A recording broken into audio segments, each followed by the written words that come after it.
we're going to go ahead and kick this off. So I want to welcome you to the third installment of our Scale Smarter Faster series. I am co-hosting this with Ilan Hirschkorn, who's just joined us on screen. Many of you know him.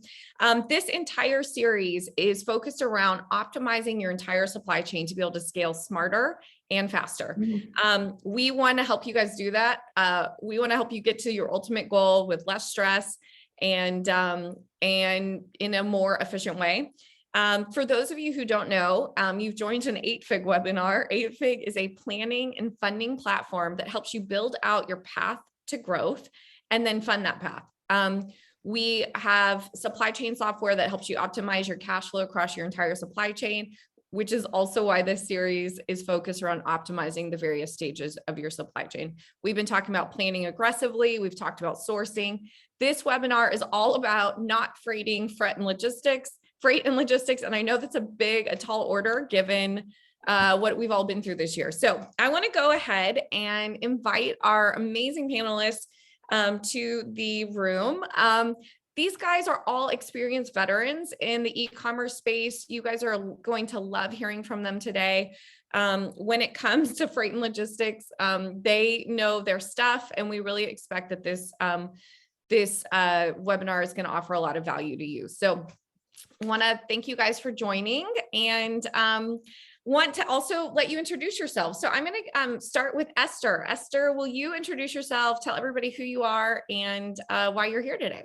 Sure. My name is Esther Kestenbaum-Prozan, and I'm Chief Revenue Officer at FlowSpace. And at FlowSpace, we're an e-commerce fulfillment network, but we're asset light, we're technology forward. And I think the great connection here is that we're all about optimizing your supply chain, optimizing your fulfillment capabilities. And we'll talk about that a little more. Before FlowSpace, I was president at a major third-party logistics company. So traditional third-party logistics, that is technology enabled, but not necessarily technology forward or technology primary.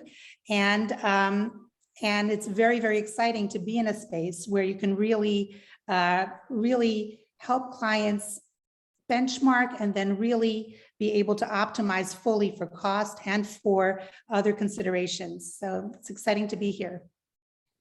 Amazing. Thanks so much for joining us, Esther. Barak, I would love for you to introduce yourself. We're glad you're here. Hi, everyone. My name is Barak Yolga. Originally, I'm from Istanbul, Turkey, living in Miami right now. I'm the founder of Foursquare Digital Freight Forwarder. I lived in China 8 years, 3 years so far in Miami, and we have an international freight company that we deliver door-to-door for e-commerce and Amazon sellers, which also we have a unique technology to track your shipments online, see your invoices online, add your team members. So basically managing the entire supply chain and international freight in one single dashboard. So this is who I am. Amazing. And Liran, would love you to introduce yourself, my co-host in this series. Sure. So I've been an Amazon seller since 2014. Today, my focus is as the founder of Incrementum Digital. We help brands scale on Amazon, primarily with Amazon advertising. I'm also an advisor to 8Fig, and yeah, I'm looking forward to this conversation. Awesome. So we're going to get straight into stuff. When we talk about freight and logistics, we know that this has been quite the last 2 years. And so I want to open up the floor by starting with learnings. What do we think that sellers have had to learn in 2021, 2020 that you guys think is helping them actually move forward? A lot of us have had to learn the hard way, but we're learning our way through. What do we think that we're learning right now? I'm happy to start. I think that one of the great learnings from last year has been that the supply chain can be very brittle and fragile, and that the constructs that we thought were so strong and so that were always going to be there for us can fail. And so I think that the great learning is that resilience is really what you need to be looking for if you want a strong supply chain, if you want a strong fulfillment function for your brand. So what we're seeing is the idea that rather than having fixed assets that are set in stone, kind of hard coded, the idea that you could optimize yourself over hundreds of locations, be really nimble with the technology that you're using, that type of elasticity is what is now, I think that elasticity and resilience is the new stability. That and that's the big learn, and that's the optimization play as well. I love that. You know that at 8Fig, we are huge proponents of that flexibility and being able to constantly flex and optimize to real-time situations. We wholeheartedly agree that in the last year, that is what sellers are learning. And I'm really proud to have partners like you guys who are helping sellers move the ball forward. And so you guys do it from the finance standpoint. And for us, it's about, where should your inventory really be? How do you get closer to your client, to your clients are? How nimble is it to make a change if something in the world shifts? And so your priorities shift. And that's what we're all about as well. Yeah, just kind of reorganizing to where it's really about how do you make sure you are able to be as nimble as possible versus everything static and solid. I think from a seller standpoint or marketer standpoint, prior to COVID, people's focus on optimization was only around, let's say, or mostly around marketing. And I think what this pandemic and crisis has done is put people's focus on optimizing their operations, including supply chain, warehousing, 3PLs.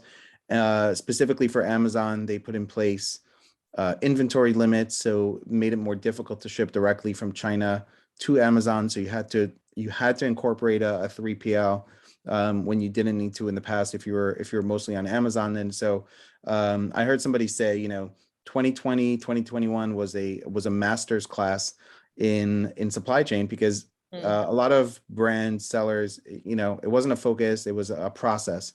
And now I think it's become more of a focus on optimizing it, and that in itself can be a competitive advantage, where before it wasn't a challenge to anyone, at least for Amazon sellers. And now if you can optimize better around it, it is a competitive advantage because it's so challenging. I think I would agree with Liran. 2 years ago, probably nobody would be talking about the freight, the prices, 3PL connection. Everybody was like, how to rank a product, how to choose the right PPC campaign, what is the best way to take the pictures. But now most of those things doesn't matter really if you're not staying healthy inventory, and then that is directly understanding the entire shipment process, include what is going on in the origin, what is going on with your freight forwarder, what is going on with the ports, how your supplier is affected by the, power outage or the raw material increases, or, so many COVID restrictions. So understanding the entire supply chain and managing the cash flow is one of the most successful, it's the only way to be successful in this business right now, to understanding and managing your margins good, making sure you're profitable or not. And then, especially since last year, there are a lot of big players, aggregators entering the market. And the first thing they're looking at, do you have like a plan B, plan C? What is your margins? Do you have one supplier, more than one supplier? If there is a COVID shutdown in China, what are you going to do? Where are you going to source from? All these kind of things now matter. Like I agree with Liran, last year's kind of the masterclass of, and a lot of brands, they did like double, triple, they grow, and a lot of brands, they failed because of they couldn't manage the supply chain well, and more importantly, cash flow. So now it's the entire, we need to really focus on the big picture of the entire process, not only how to sell on Amazon, but how can you be like a successful businessman or businesswoman.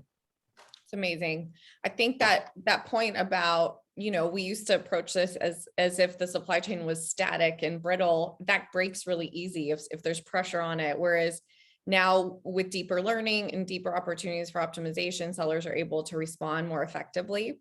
Because we have some newer sellers on the call today, I think it'd be helpful for you guys to name a few of the things that we've seen in the last few years that have impacted the bottom line or competitive advantage that sellers have faced. Obviously, some of these are like very, very familiar to half of the people on this call, but just to kind of reflect, why does this matter so much? Why does optimizing freight, why does optimizing your 3PL and making sure you're closer to your customers really matter?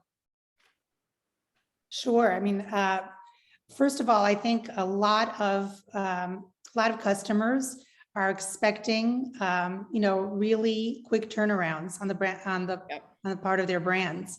And that's become extremely important. Amazon has certainly set an expectation.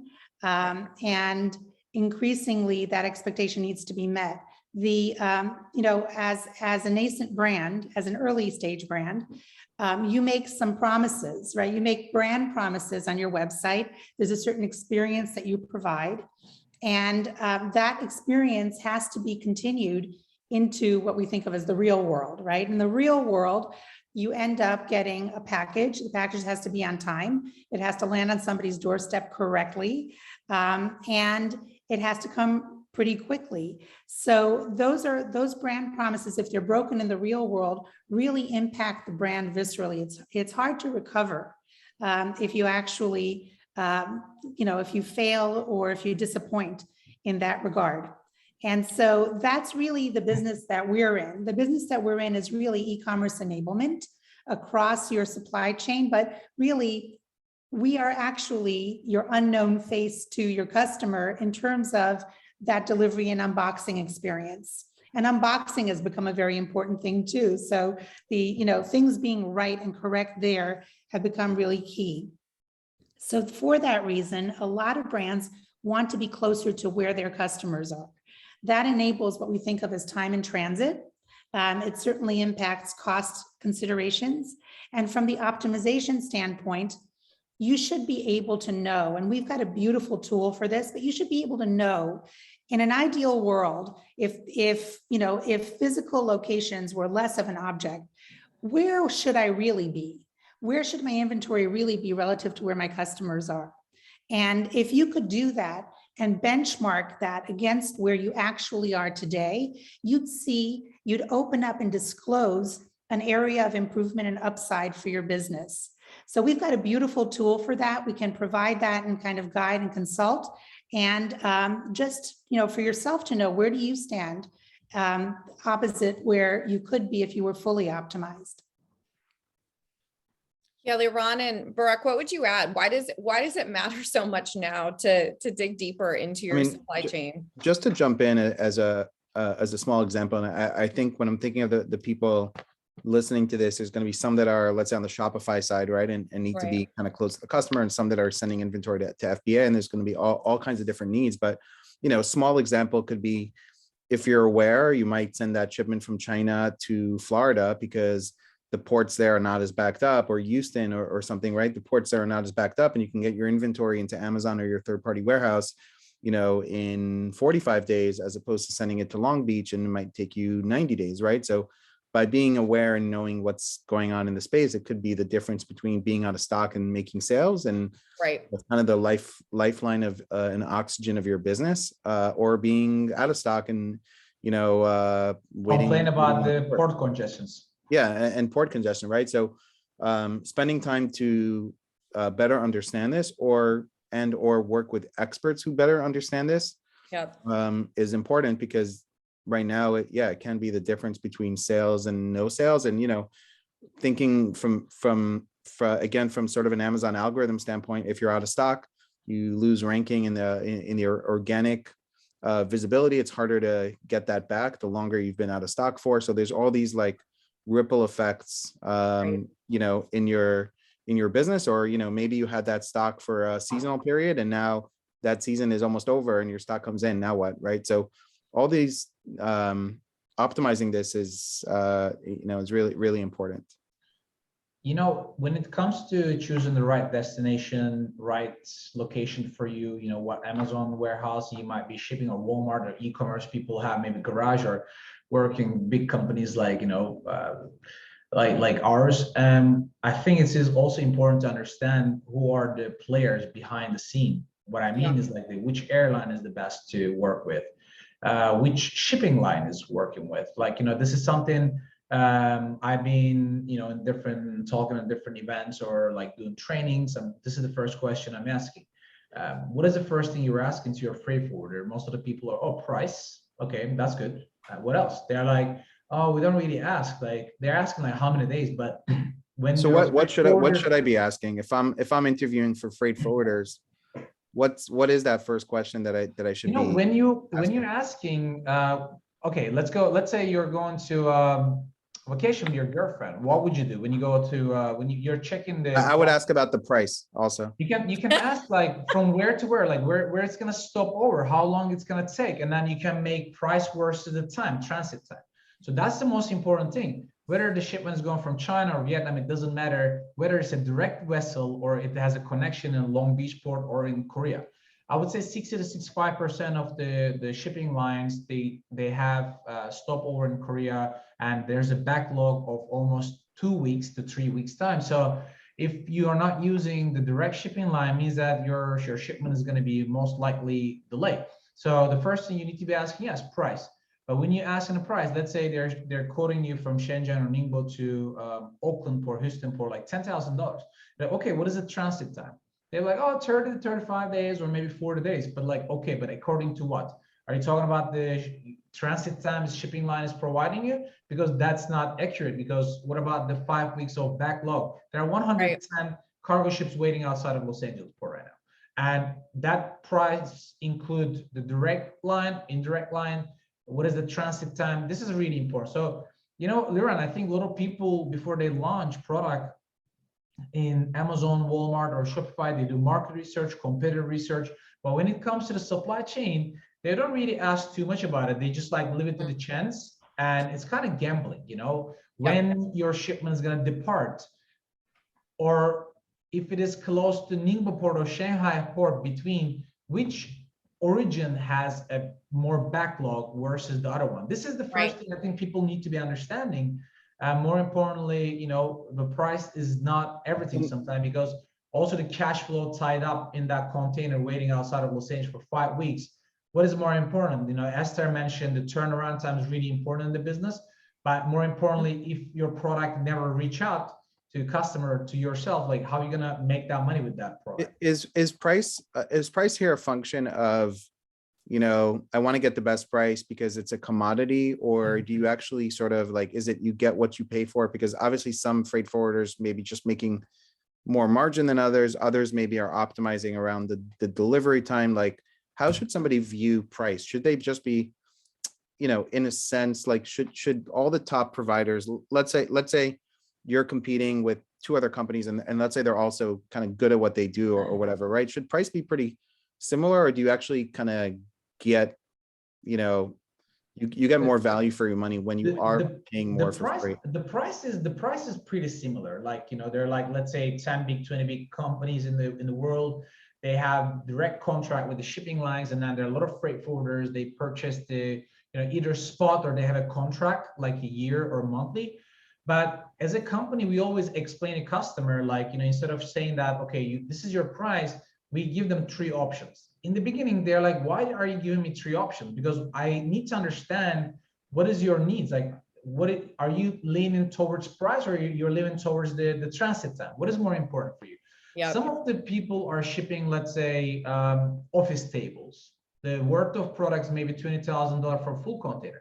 One of our customers shipping Bluetooth speakers, and it's the entire container worth of $120,000. So what is more important for you to, start selling that product fast, and then start making that cash back and start ordering again because you have enough margin, or you're selling like a heavy item or furniture that you don't have a margin. It doesn't matter how long it's. And you can optimize for both, right? You can decide if you want to optimize for speed or money. We have been avoiding Long Beach Port last 6 months. We are shipping the Auckland Port, and the average wait time is between 6 to 8 days in Auckland versus in Los Angeles 5 weeks. I'm sorry, Esther, I think I talk a little too much, but you have something to say about that, right? Oh, sure. So first of all, I don't know if you guys know, but we just penned a wonderful partnership with Flexport, so that you can have an end-to-end solution, and that does impact time in transit. certainly from China. So that's something to definitely look into. But there are, I think the original question was, what do we have to tell earlier phase brands about how to approach things in this period? And I think one thing to realize is it's become clear that, even in the best of circumstances, there are so many forces at play that issues will arise from time to time. And then at that time, you want to make sure that you have engaged in a way where you have great account management, great client success, and teams working on your brand specifically, and that you have a commitment for very quick turnaround times in terms of resolution of issues that come up. And so that's one thing. The other thing is that as things change and as consumer habits change, we are going to continue to see a shift from pure play direct to consumer to more of an omni-channel approach, or omni-digital approach. And so we see our clients really diversifying their channels. They're selling on marketplaces. They're definitely going DTC, but we're also seeing them on marketplaces doing B2B, drop shipping. And so make sure to look for providers that can give you a robust set of technologies and integrations so that no matter what direction you go into, you can future-proof yourself for that. I think what you're hearing overall, guys, is just flexibility is king. If you don't have partners who are willing to work with you, I mean, you just heard Barak say, hey, we were driving to this port, now we're driving to this port. They're constantly optimizing. You've heard Esther say, hey, if your 3PL can't get you closer to your customer, then you need to be consistently looking at that and optimizing your time. And I think the other thing that we've heard all of our panelists say is that you need to look at your whole supply chain. If you're only digging into your sourcing and your marketing, you're missing these two huge components that have a major impact on your competitive advantage. And I think you guys have brought forward some major points that we should all be thinking about more deeply is, what is my competitive advantage? And Barak and Esther, you both brought forward, and Liron included, hey, some of these things really matter to customers. Speed really matters, but also quality. I mean, we had a seller this year that lost her entire set of Q4 inventory because she had a freight forwarder who didn't do a great job in getting that to her 3PL in like a way that protected her quality. And so you can lose some major things in process if you're not digging deep. And I think what is the demand for online sellers in this day is to be true business people who are looking at their entire supply chain. So I think these are awesome. Barak, can you touch a little bit talking about sort of damaged? And I saw a recent news article about, I think it was about a week ago, there was a luxury cars that were on fire. Oh my God, yes. Somewhere on the ocean. And then, there was a whole issue like a year or so ago with the boat that was stuck on the Suez Canal. Yeah. What are things people should be thinking about around insurance for their freight, and both I guess from the 3PL side, maybe with Esther, and also on the freight side? I really think it's very important there. I think there are two things international freight people don't really pay attention to much: insurance and HS codes, which both of them really matter, especially if you're a private label seller and you source from China. Most of the products have between 17% to 35% extra fees. So these are something that people should be careful about when you're choosing the right freight forwarder. Make sure that you're asking if something happens. The insurance is not that expensive, actually. It's kind of close to 1%, even below 1% of the cargo value. A lot of people, they kind of would, and they think that for $50,000 product, they can save like $100. How should you value that? Because maybe you paid $50,000 for a product, but you'll sell it for 200 and net, maybe you'll double your money. Are you insuring against those lost sales, or are you just insuring against the purchase value? Most of the people they insure against their purchase value, because most of the people, they think that they don't want to really spend too much money. I don't know, like I actually had a call with a customer. They just had like 6 container shipments, and then he's like, oh, I'm paying like $300 for the 6 container. I'm like, but like, how much you pay in total? $400,000 product worth. Right. What if something happens? that thing, actually, I'm a big Porsche fan, and I was like very, very sad that they're like 1,100 cars, they got burned, I guess, like, or damaged. I don't know what happened eventually. That's going to be a big case with the insurance company, I guess. Good luck to them. But I think, another important thing is a lot of people don't think about it, but most of the containers in the market, like I'm talking about like a physical empty containers, are really old because there's a big steel shortage in the market and there's not enough supply of the containers. So that's why the empty containers also cannot go back. And there are a lot of like containers when they need maintenance, because the salty water, eventually they kind of start making like small holes. So we start seeing this a lot, that the containers start like getting into water, and then the product get wet.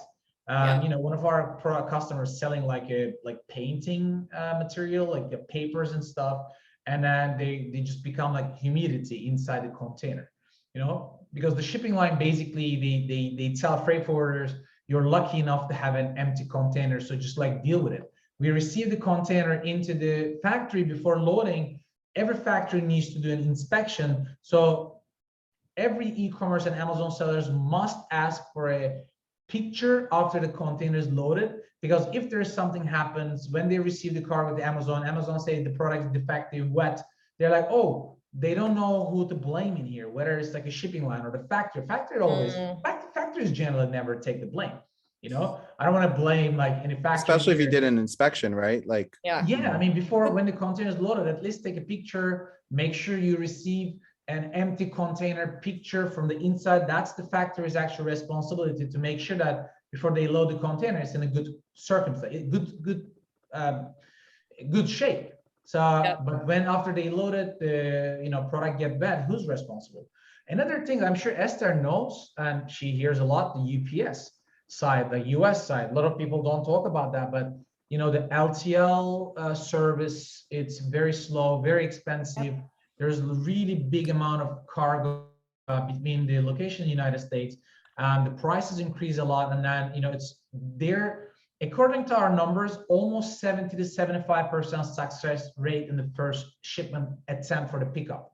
There's a really big gap between the success level to 100% versus like 70 to 75%. And then, the carriers, sometimes they're like, oh yeah, we show up, but the cargo is not ready. But our warehouse is like, yeah, but they never show up. They're like, we're talking about international logistics, but also there are a lot of things going on in North America. Domestic, with the UPS, California backlog, like, it takes 4 to 5 days until they scan the cargo, they scan the packages, because they don't have enough drivers, they don't have enough trucks. And, there's like, everything is like, all the parties kind of blaming each other in here. So the point is, you should definitely talk to your freight forwarder about insurance and what you're getting, what it covers. Yes. What it doesn't cover. What about Esther, like on a 3PL? Should you be asking for a certain certificate, or I mean, we've seen warehouses burned down and absolutely. Yes, you should be. And insurance is never the place to save money. That's not it. Look for savings elsewhere. But absolutely, you should be. What other things, Esther, is there anything else? Kind of what we've been talking about is this general, how do you uncover vulnerabilities and address them? You guys have given some really awesome points. Is there anything else you would add about uncovering a vulnerability with 3PL and addressing it head on for either young or really thriving sellers? Yeah, definitely. So definitely ask. So questions to ask are, first of all, really ask and probe about accuracy. Find out what their accuracy levels are. We've been talking about speed. We haven't been talking so much about accuracy. So that's one thing. The second thing is, what does that mean, accuracy? Like, how many, if you've ordered something, you're going to get exactly what it is that you ordered, right? And the number of items that you've ordered. So warehouses should have like an error rate, let's say, or that they should be able to quote you an error rate. Exactly. An accuracy rate. I mean, is this like a foolish question? Because which warehouse is going to tell you they have I was just going to ask that. less than 97% or 98%, accuracy, or it's look, you can't prevent people. There are people who are going Yeah. to be disingenuous in the world. I think Right. that's the world, unfortunately. But if, so first of all, it's different to discuss something with a warehouse. It's as opposed to an actual logistics provider. And then moreover, if you're talking to an e-commerce fulfillment network, and so as an example, we work with hundreds of warehouses or actually fulfillment centers, because that's really what we do. Then you're really looking at an aggregated, basically an aggregated number across all of them. And yes, people can absolutely lie, but you should ask about that. The other thing you should do is you should ask about how they handle customer service and account management. So what happens post-sale? What are the expectations? Will you have a dedicated account manager? Are you going to have a decent turnaround time to really resolve issues that arise, because they're guaranteed to? And really dig into what those SLAs are, right? What can you really expect? So those are ways to avoid certain vulnerabilities. Another way is to try and think ahead, right? What are your future plans, right? What are you thinking about doing? Not just what are you doing today? What are you thinking about doing over the next year or two? Because switching providers traditionally is cataclysmic, right? It's one of the hardest things to do. So fulfillment typically is, it's your number one or number two cost line item. And those people have all your stuff, right? So that's a pretty potent combination right there. So really think about what it is that you're going to be wanting and future-proof yourself by choosing a situation it's almost impossible to choose a situation that already has everything that you might possibly think of. So again, back to the topic today of optimize and future-proof yourself in a way that gives you maximal flexibility so that you can be dynamic with your business, not just with your location, with your integrations and technologies, depending upon what channels you might want to leverage, and make sure that that's covered, because that becomes an enormous vulnerability.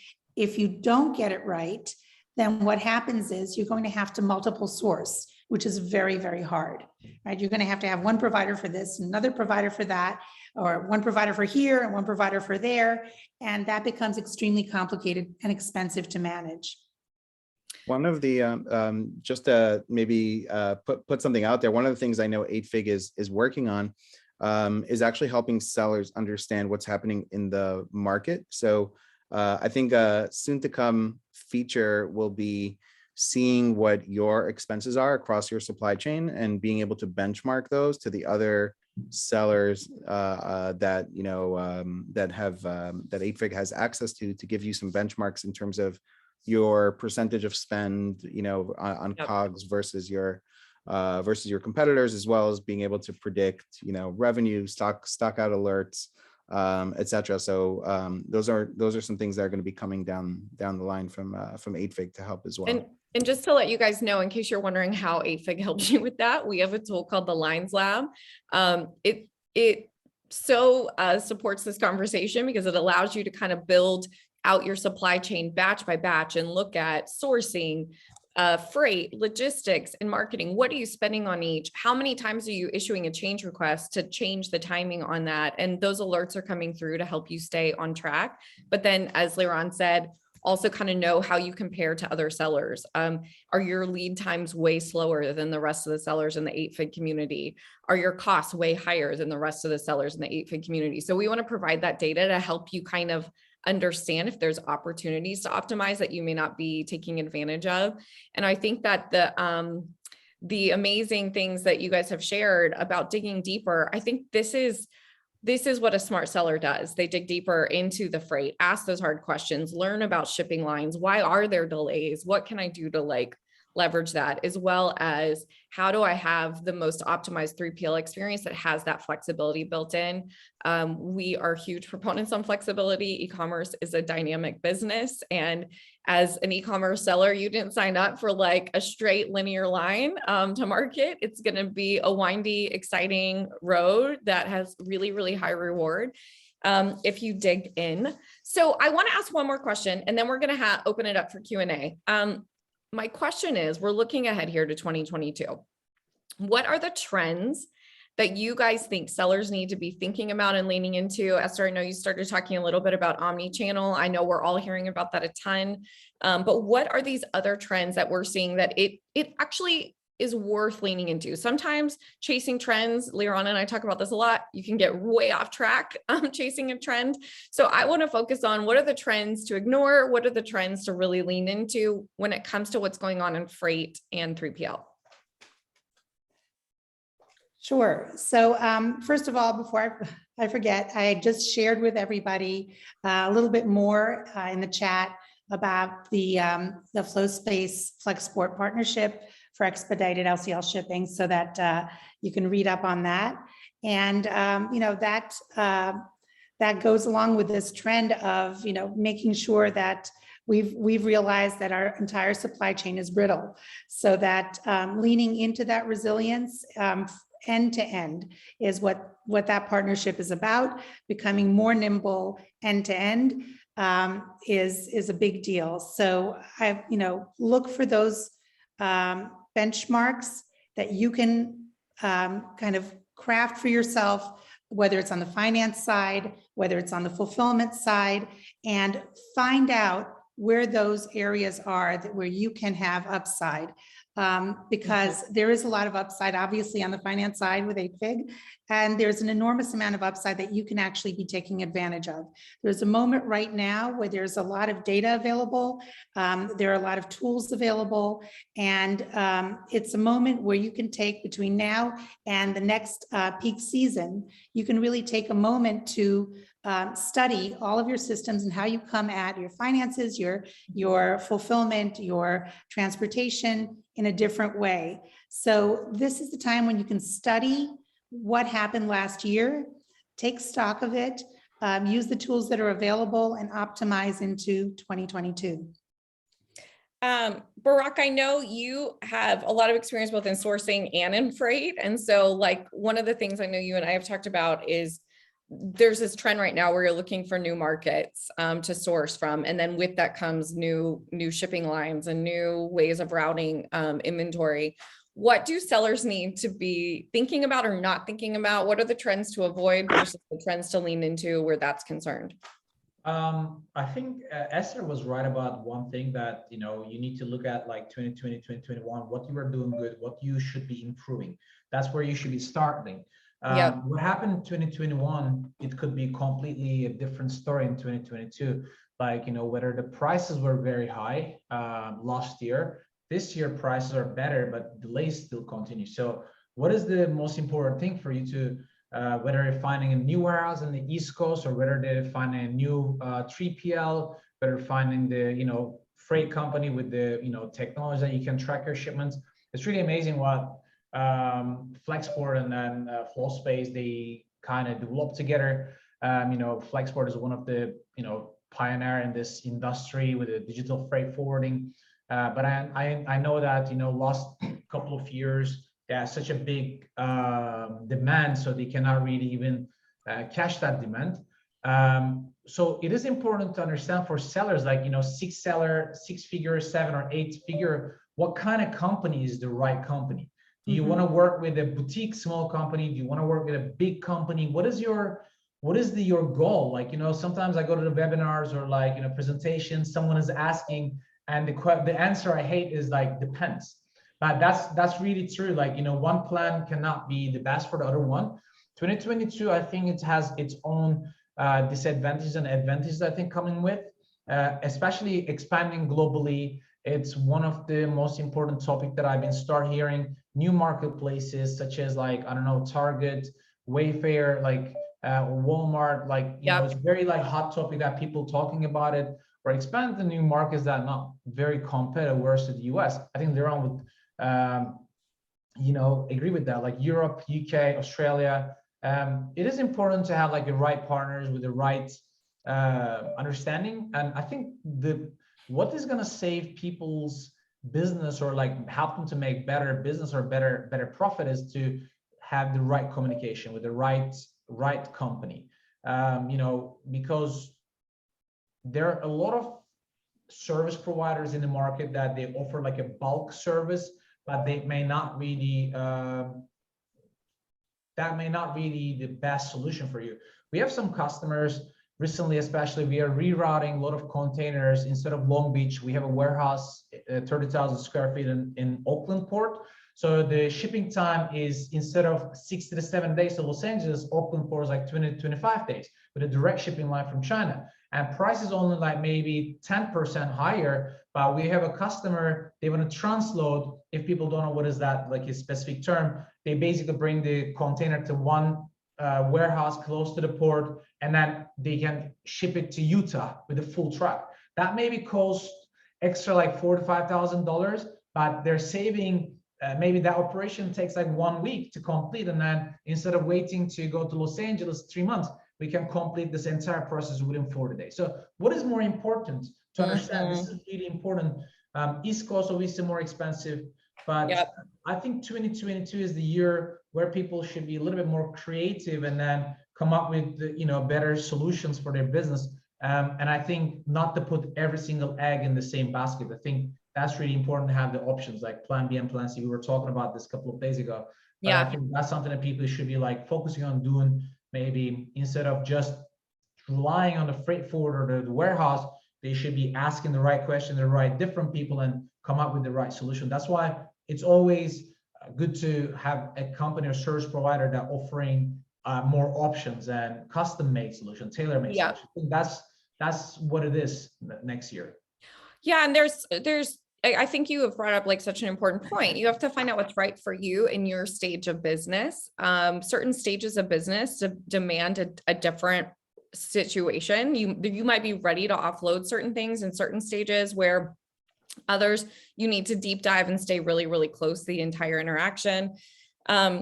One thing I did want you to address, Barak, was the whole bit about changing locations and sourcing and how that impacts freight. I know a lot of people are doing that right now. There's a lot of trend around Mexico and Vietnam. And so did you have anything, either you or Laurent, that you want to talk about as far as kind of changing directions and the impact that might have on freight? I know some people are moving really quickly to change their sourcing location, but it has that second effect that needs to be considered also. Actually, this trend started 3 years ago when there was a new additional tax between China and the US. And I remember right before the pandemic, I was in Canton Fair and then Hong Kong electronic fairs.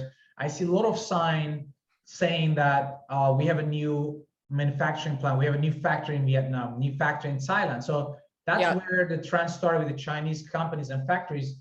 I don't know if any of you been to China, but 5 years ago, it used to be like maybe $300 for a warehouse employee salary, now at least $1,100 to $1,200 US dollar.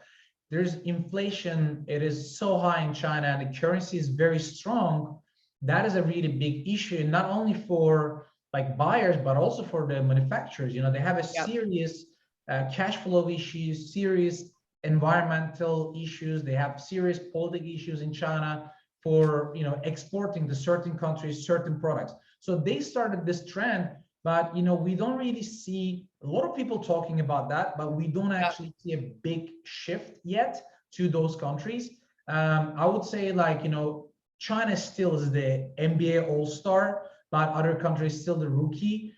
We see some of the industries especially moving to textile, maybe some household items. They're moving to maybe Vietnam, Thailand, India, but the freight is not that much of improve yet. The price is still India versus China is super high.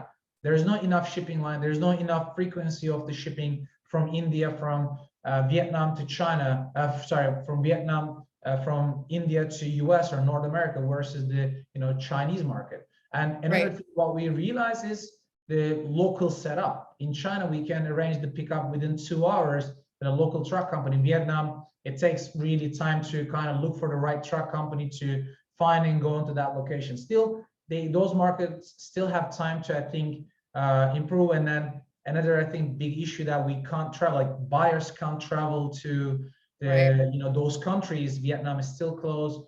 India is a little hard to get in due to the COVID, and it is a little harder to do, sourcing without seeing the markets. I think these are some up and downs, in my opinion. I think those are great points. It's just another example of kind of digging deeper, like, hey, yeah, sure, there's a new opportunity here, but dig deeper, look at the data, look at your entire supply chain and the impact that one decision has on the value and the competitive advantage you have with your customers. One thing I wanted to bring up that I know we've talked about as a trend, and Esther, you mentioned this briefly, but unboxing experience. Why is that important in 2022? Brand is becoming a bigger conversation across the board, from Amazon to D2C. So where does this come into play? Yeah, I mean, one of the reasons that people sell D2C in the first place is that they want to control their brand end to end, right? They want to control it in the real world. They want the customization of their own box, their inserts, their packaging, their messaging. And so the ability to do that becomes very important. And that translates into social media and influencer selling. And we know this, right? We're all on YouTube watching unboxing videos. So for that reason, that goes back to the core value of accuracy. It isn't just that I got it on time. It's not just that I got what I wanted and how many of them in the right size. It's that the unboxing was delightful and continued into the real world, continued the brand promise that the brand made to me originally when I shopped.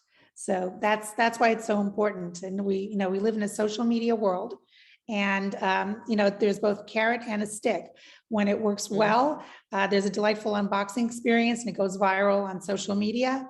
When it doesn't go well, then there's an issue, and it's the brand that gets hit. Not the fulfillment provider, because the fulfillment provider is white labeled.